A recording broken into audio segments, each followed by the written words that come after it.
اعوذ باللہ من الشیطان الرجیم بسم اللہ الرحمن الرحیم۔ سورہ عنکبوت کے کل 7 رکوع ہیں۔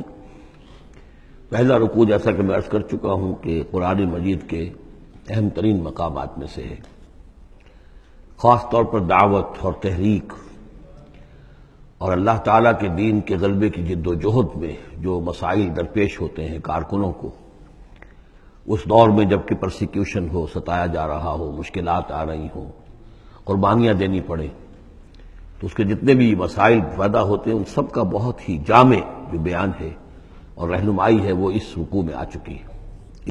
تو یہ نوٹ کر لیجئے کہ مطالعہ قرآن حکیم کے جس منتخب نصاب کا میں تذکرہ کرتا رہا ہوں چند دنوں سے، اس کا جو 5واں حصہ ہے، اس کا پہلا سبق جو ہے وہ اسی سورہ عنکبوت کے پہلے رکوع پر مشتمل ہے، اور یہ اس حصے کا یوں سمجھیے کہ بمنزلہ فاتحہ ہے اس حصے کے لیے۔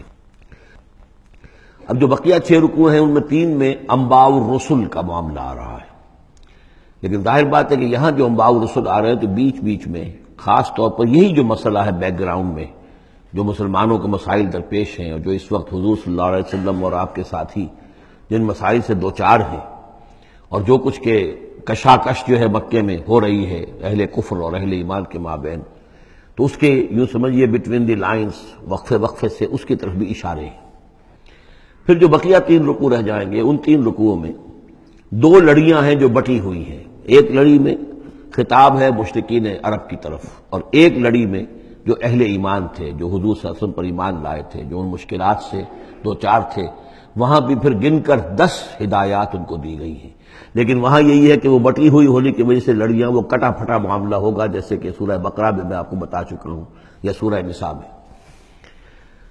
وَلَقَدْ أَرْسَلْنَا نُوحًا إِلَىٰ قَوْمِهِ، اور ہم نے بھیجا تھا نوح کو اس کی قوم کی طرف، فَلَبِثَ فِيهِمْ أَلْفَ سَنَةٍ إِلَّا 50 عَامًا، تو رہا ان کے مابین وہ 1000 برس سے صرف 50 برس کم، 950 برس۔ حضرت نوح کا ذکر کتنی مرتبہ آ چکا ہے، لیکن یہ بات پہلے کبھی نہیں کہی گئی، یہاں کیوں کہی گئی کہ اے مسلمانوں تم ابھی پریشان ہو گئے ہو، ابھی عشق امتحان اور بھی ہیں، اور جیسے کہ سورہ انعام میں آیا تھا، اے نبی اگر آپ کو یہ جھٹلا رہے ہیں وَإِن يُكَذِّبُوكَ فَقَدْ كُذِّبَ رُسُلٌ مِّن قَبْلِكَ، تو آپ سے پہلے ہمارے رسول تھے، انہوں نے صبر کیا۔ ذرا یاد کیجئے کہ ہمارے بندے نوح نے صلی اللہ علیہ السلام 950 برس تک صبر کیا۔ تو اے مسلمانوں تم سوچو، تم ابھی سے گھبرا گئے ہو۔ یہ موج پریشاں خاطر کو پیغام لبے ساحل نے دیا ہے، دور وصال بحر کبھی تو موجوں میں گھبرا بھی گئی۔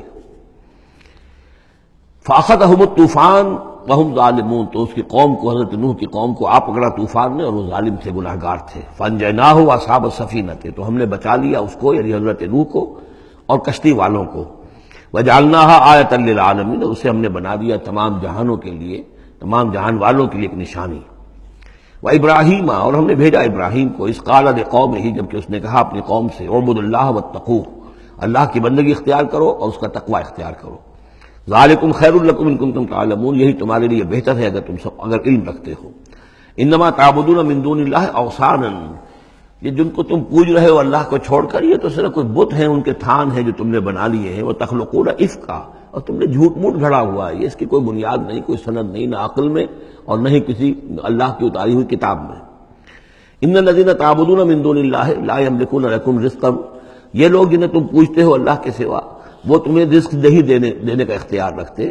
فابتغوا عند اللہ الرزق، تو رزق تلاش کرو اللہ کے پاس، اللہ سے مانگو رزق، اللہ سے اپنی مشکل کشائی کی درخواست کرو، اللہ سے اپنی حاجت روائی کے لیے دعا کرو۔ وَاعْبُدُوهُ، اور اس کی بندگی کرو، وَاشْكُرُوا لَهُ، اور اس کا شکر ادا کرو، الیہ ترجعون، یقیناً اسی کی طرف تم لوٹا دیے جاؤ گے۔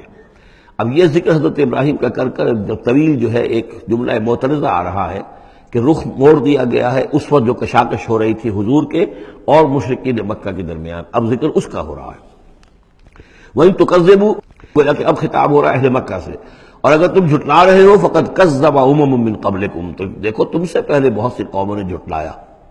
وما علی الرسول الا البلاغ المبین، اور ہمارے رسول پر محمد پر صلی اللہ علیہ وسلم کوئی ذمہ داری نہیں ہے سوائے واضح طور پر اور صاف صاف پہنچا دینے کے۔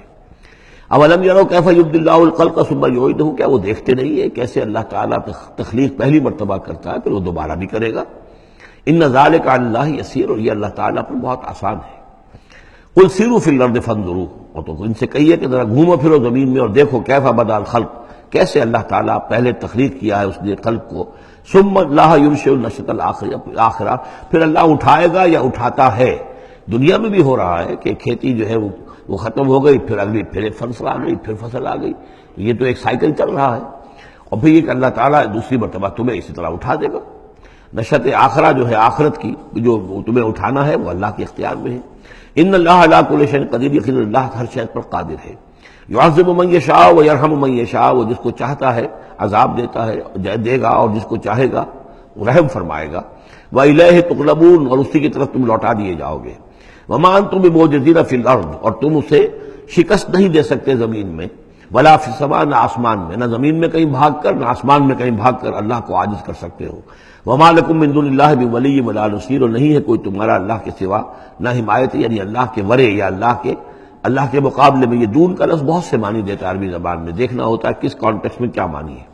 اس کانٹیکسٹ میں اللہ کے مقابلے میں تمہارا کوئی نہ ولی ہوگا نہ نصیر ہوگا، نہ کوئی حمایتی نہ مددگار۔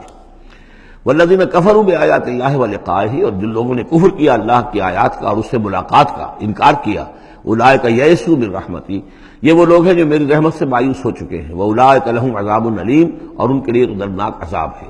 یہاں یہ جملہ معترضہ ختم ہوا۔ صدق اللہ العظیم۔